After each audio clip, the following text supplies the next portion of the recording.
We're here to talk about camp today. Yay, we love camp. You're working at camp still, aren't you? I am. Yeah. And Isaac, when do you go up to start camp? This weekend. Right when we finish? Right when we finish, almost. This weekend. So it's that Still time packing? of year. You still packing?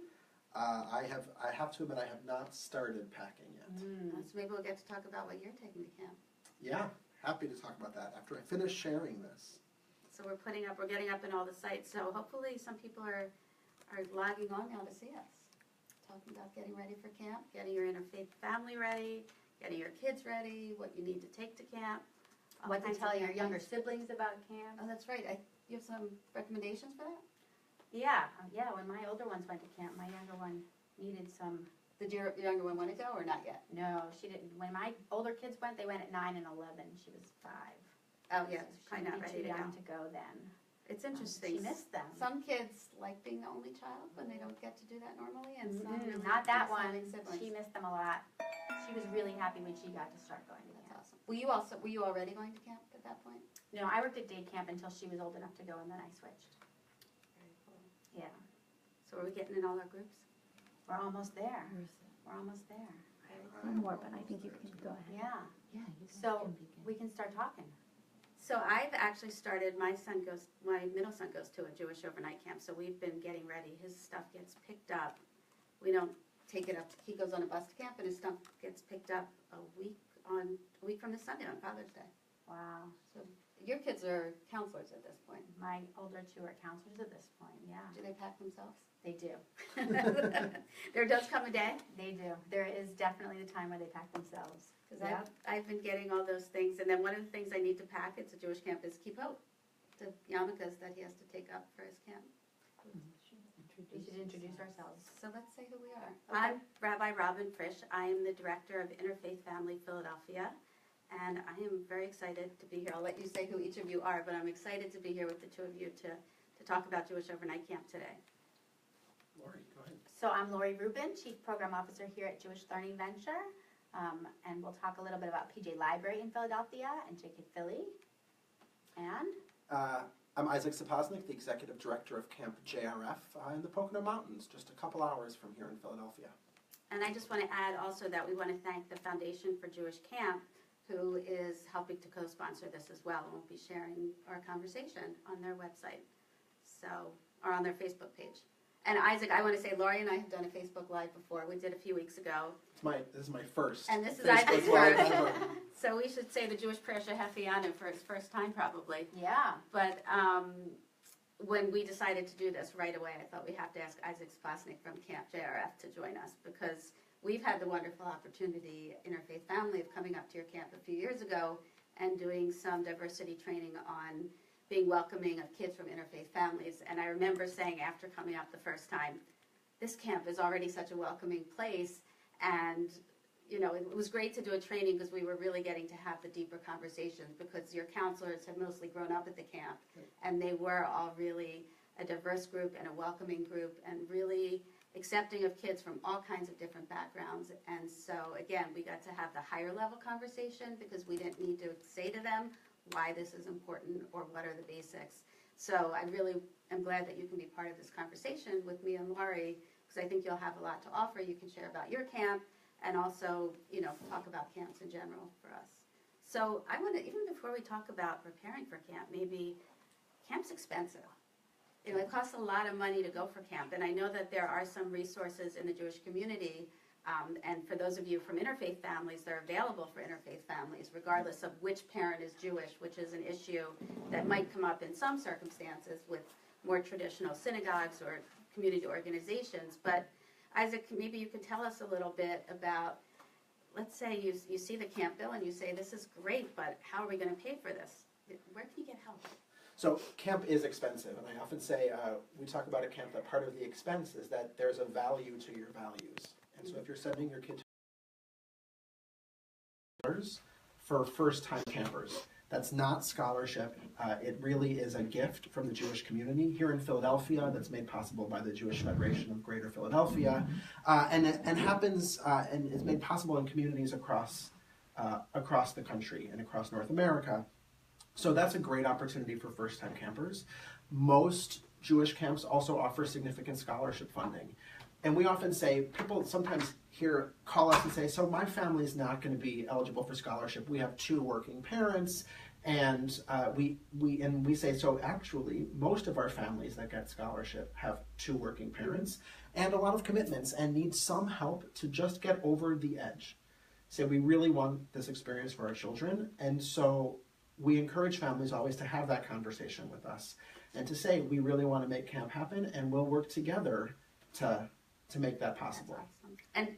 And PJ Library also has scholarships through PJ Library Goes to Camp for communities that don't have One Happy Camper. I think they work together in partnership. So for somebody who's not in Philadelphia, so in Philadelphia you would come to Federation and One Happy Camper right through the Jewish Federation of Greater Philadelphia. If you're in another city, would you go to your federation or? So you can apply for One Happy Camper through the One Happy Camper website wherever you are in the country. So it's onehappycamper.org. And when you start that process, it asks for your zip code, and then it does its magic to find the right place for you.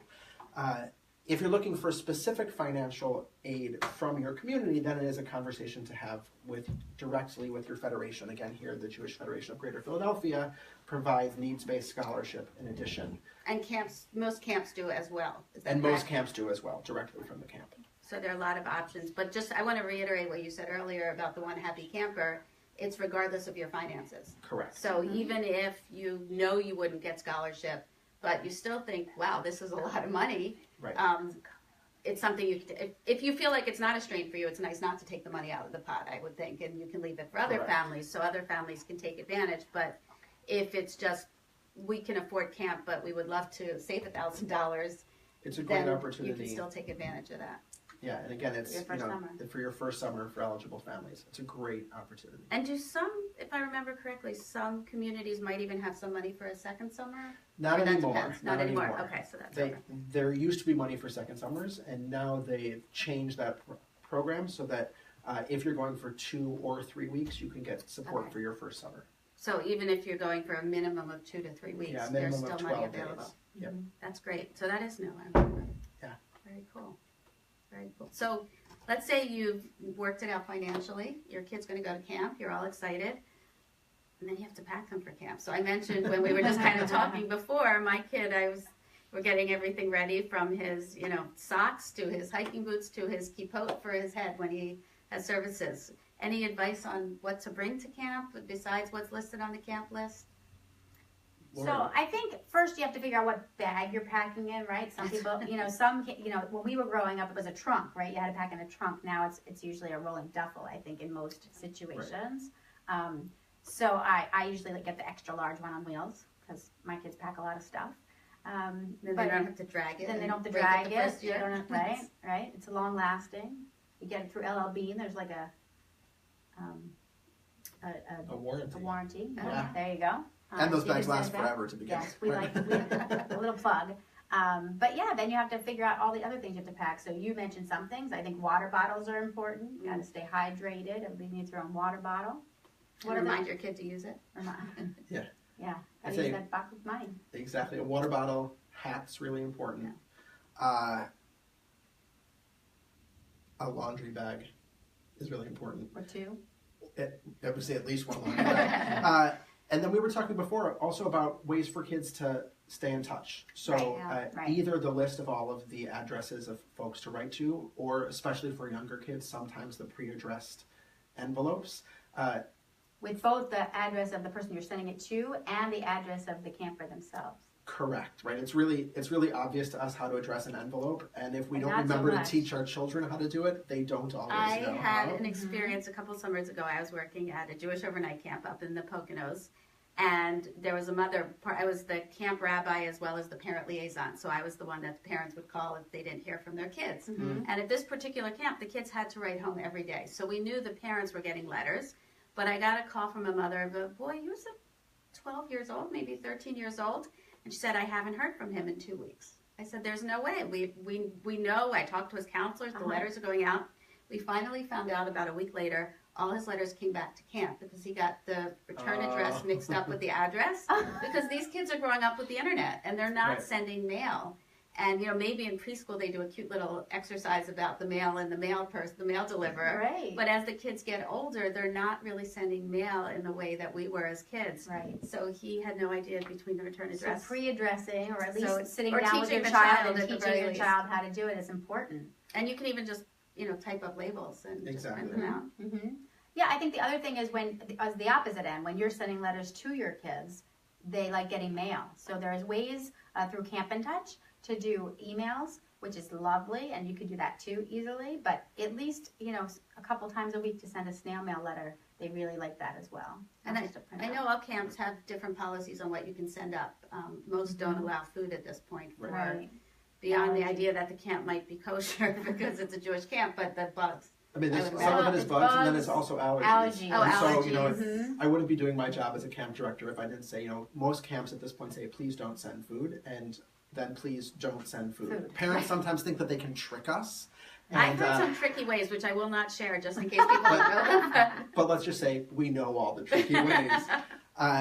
But I do think that the handwritten letters are important. I had said before we started online today that when I was a kid, my mother always used to put in my luggage, would put a card to say, have a great summer. And that lasted long beyond my camp years. So I think that those kinds of things are great as well. The flip side I also would say is, especially for first-time parents, like this kid who wrote letters and they never made it home, there is something about mail from summer camp that I don't understand, but always moves slower than That's right. the regular mail. Or at least it in the seems that city. way to It seems that parents. way to parents. And so by the time a letter reaches you, especially if it's your first-time camper's first letter from camp, is likely to be likely to have some moment of unhappiness in it, because camp takes a little bit of time to get used to. So when you get that letter and it sounds like things are terrible, before you call the camp and say, I'm in the car on my way to pick up my kid, call us, ask us, because by the time you get the letter, It was 9 over. The times out of problem 10, is usually your over. kid's having a great time by now and forgot that they wrote that letter For the sure. first day. So we have a question on Facebook Live. A question. What's the question? So the question is, I have an only child who's 8, but I think he'd love camp. Is it hard to integrate if kids go without friends or siblings? Are there buddy programs? That's a great question. That's a great question. Do you want to answer So, that as the yeah, camp director? I think, first of all, I think 8 years old is a great time to start camp if it feels like the right fit for your kid. And have that conversation with the camp. For us, we have well over 100 kids this summer starting for the first time. And so we do a lot of work to make sure that kids are integrated and meeting people. And we can set up buddy programs in advance of the summer, or a kid can show up the first day of camp, and we work really hard to get to know families and know children and place kids together so that they have those friends. It is amazing to us every time, and to kids as well, that by the end of the first night or the second night, it's like you've known the other kids Forever. in your bunk forever. What's the camp expression? Every day seems like it's forever, but then the summer goes by overnight. Exactly. Right. Exactly. The other thing I would say, when my kids were first starting at camp, is we did set up a pen pal system for them so they could meet other kids before they went to camp. Or the other thing you can do if you're thinking about next summer is try out a family camp this summer. You might meet kids, then your kids would then go to camp with the following summer. And I have to say, my daughter, who had literally, her birthday is this Sunday. Her birthday is June 11th, so she had just turned 10 last summer. She went to overnight camp, and I said, I think one of your really close friends would go with you. And she's the type of kid who always has like a best friend. And she said, I don't want one of my really close friends to go, because what if they don't like it? I don't want it to ruin my experience. She felt like, I want to go on my own. I want to be my own person. I want to be able to make my camp friends, and they'll be my camp friends, and not have anything hold her back. So all kids are different, and some kids like the security of a friend, which I expected my daughter would, but she wanted to be able to go with an open mind and just be a new camper. And same thing happened that you said. Like, she made friends really quickly. The counselors are really well trained to do icebreakers and integrate the kids. We'd gone up to visit the camp, but I don't even think anyone her exact unit age was there that day. There were other kids, or they weren't the session she would be there. So I think camps are really good at that. That's what camps do. It's exactly what we do, and you both talked about also visiting camp in advance. So whether that's through a family camp program, like we have 5 days for families at the end of the summer, or rookie days, or taste of camp opportunities, or call a camp and say, hey, I'd love to come for a tour. You can get a really good feeling from a camp, and then also have the opportunity to start meeting people. even if your kid's going that summer, we've had families come at the beginning of the summer for a tour and sign their children up for the second part of the summer because they can already see those connections forming. And they can see camp in action, so Exactly. it's probably Yeah. makes you feel a lot more comfortable. So let me ask, I know for some interfaith families, there's that fear of, well, my home might be a little different than some of the other homes, and my kid thinks every home is like ours. Should there be any concern of an interfaith family? Will there be, I mean, every camp is different, just like every interfaith family and every family is different. But how much, at JRF, for example, how much diversity is there among campers? Do you have a lot of campers from interfaith homes? Certainly. So for us, we often talk about that for us, diversity is central to what we do. And so that's, we have about 20% of our families are interfaith families. We have a really high percentage of kids of color, LGBT families, kids with special needs, and of socioeconomic diversity, because our feeling is the Jewish community, writ large, is a very diverse community, and camp should look that way. And so what that means is that our kids have all different experiences, and no two kids' families and home experiences look the same. So you said at the very beginning we were really lucky to have you come a couple of times to do training with our staff.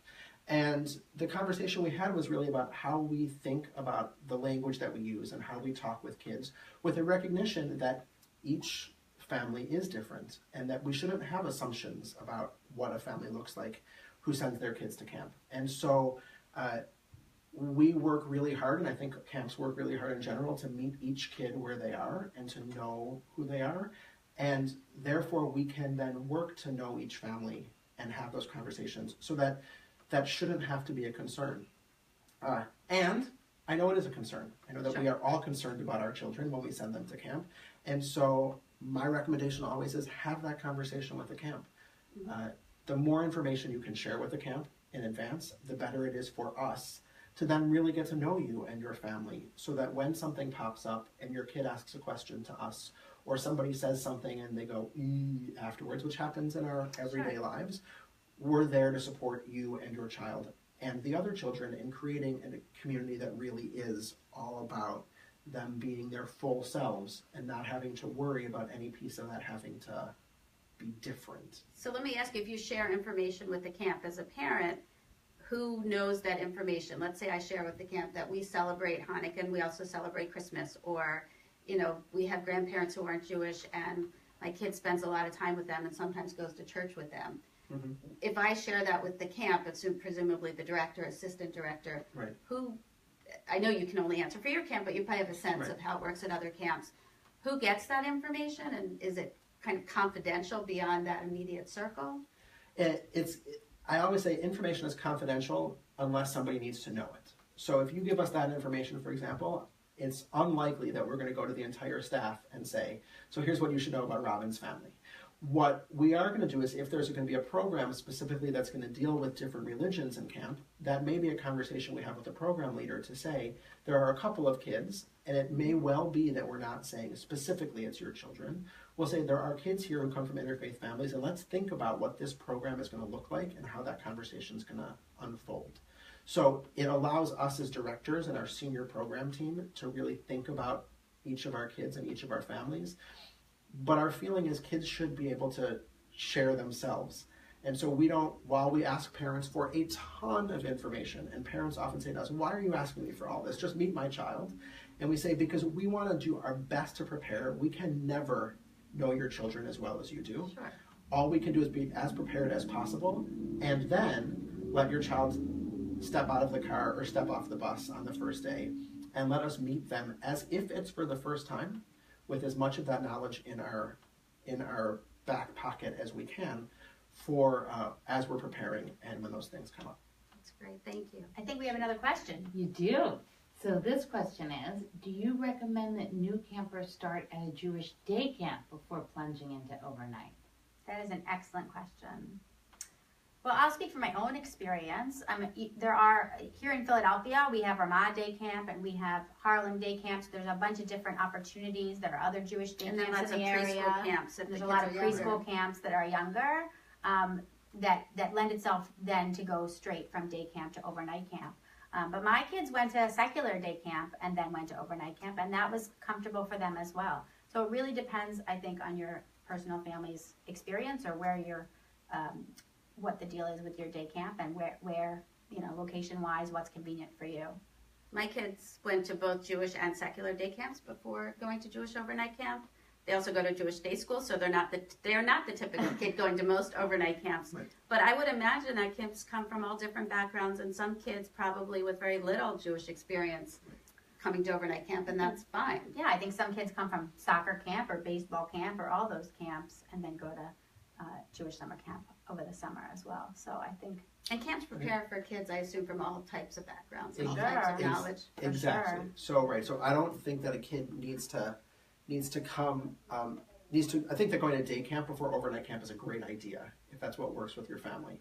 But I don't think that you need to send your kid to a Jewish day camp so that they'll have a certain amount of knowledge before they go to overnight camp. That's not anybody's expectation coming into overnight camp. The expectation is your kid's ready for overnight camp, and we'll take care of the rest. Right, if your kid's ready, don't say we'll do day camp for a year to get you Right, ready, right. or we won't send them because we sent them. Should we say who we are again? I'm just, for anyone who's just come on We're just to over join talking. us. We all know each other, Right. but everyone else might not. You want to start with? So I'm Lori Rubin, Chief Program Officer here at Jewish Learning Venture, and I'm going to take a moment just to talk about PJ Great. Library for a second. So PJ Library has a lot of books about camp, like Picnic at Camp Shalom. And I think what I wanted to say here is that younger siblings whose older siblings are going to Jewish summer camp might find these books really useful to help understand and unpack what their older siblings are going through. I know when my younger daughter was home and the other older ones were away at camp, it was hard for her to understand what they were doing and what she was missing. And so some of these books, like No Baths at Camp, can help. And then as you get older, of course, there's PJ Our Way. And maybe, Isaac, you want to talk about PJ Our Way at camp. PJ Our Way is this great next step for PJ Library for older kids, 8 to 11. 9 to 11. 9 to 11. I always start a year young. Well, you can sign up at 8.5. Okay. See, I was only sort of wrong. Yeah. 9 to 11, and we bring books into camp and let kids then really start thinking about what it is to read Jewish books if they haven't had PJ Library, or if they have. And then they have the great opportunity to stay part of the PJ Our Way program after the summer. It's a great opportunity that we're thrilled to be part of. Yeah, and here in Philadelphia, our PJ Our Way program, we get kids together from all over greater Philadelphia, and so they come back. Some of them come from Jewish summer camps, and they've had the books at camp. Some of them had books at home, and they all have a shared PJ Our Way experience, which is pretty great. And you are again? I am Isaac Saposnik. I'm the Executive Director of Camp JRF, which is just a couple hours here from Philadelphia and from New York, and we have kids from all over the country. It's a national camp. It is a national camp, including Lori's kids have grown up at camp over many years. Yeah, so my baby is going to be at camp for her 9th summer this summer. That's crazy. And I'm Rabbi Robyn Frisch. I'm the director of InterfaithFamily Philadelphia. And if people from Interfaith Families have questions about the right Jewish camp for their kids, wherever you are in the country, please be in touch if you have a local, your community office, or if you don't, you can write to rabbi@interfaithfamily.com, and one of our rabbis from one of our communities will be in touch with you to help discuss Jewish camp. We also have lots of great Jewish camping resources online at interfaithfamily.com, including my wonderful blog about our experience visiting Camp JRF a few summers ago to do a training there. We had a great time, and I was inspired to write about that. Looks like we have another question. Well, it's actually just a comment. I wanted to mention Foundation for Jewish Camp just said, proud to be a partner of this awesome Facebook Live series. We're so Thanks, happy. We must be on the same wavelength because it's summer camp season. I was going to say that in addition to the great resources on Interfaith Family's website, the Foundation for Jewish Camp, which is jewishcamp.org, has great resources about camp, including a listing of all of the nonprofit overnight Jewish summer camps in North America, which allows also to search not only for how long your kid might want to go and where you're going, but also for a variety of other pieces of information. So together, those two are a great way of looking for Jewish overnight camps. It's already June. But what if you're listening to us and you're so inspired that you say, I want to send my kid to a Jewish camp this summer? Give me a call. Is it too late? No, it's not too late. So a lot of camps, us included, still have space, whether it be at the beginning of the summer or the end of the summer, as well as, again, there's space for family camp programs and rookie days and shorter stay programs. So what I'd say is it's never too late to call a camp. We have kids sign up through the summer every summer. So That's great to know. feel free to reach out to places. Yeah, and through JKid Philly, we'll also be able to share family camps and information about all the summer camps in this area. And I'll also share that there are camps across the country. So if your child's specifically interested in science and technology or sports, there are specialty Jewish camps that you can find on jewishcamp.org Right, as well. and it was not long ago that if your kid was really into whether it be drama or science or cooking Then or Jewish summer sport, camp then wasn't you for had you. to make that decision, Jewish camp And now you don't have to. and now you can have which is really nice. Pretty great. And I just wanted, Isaac was talking that it's not too late to sign up for most camps. To go back to what we were talking about at the beginning, if anyone tuned in later, that in many communities, the One Happy Camper grant, I believe, and you'll correct me if I'm wrong, it's $1,000 if you're going 4 weeks or more typically. It's up to $1,000. If you're going for 3 weeks or longer, it can be $1,000. If you're going for 2 weeks, it can be $700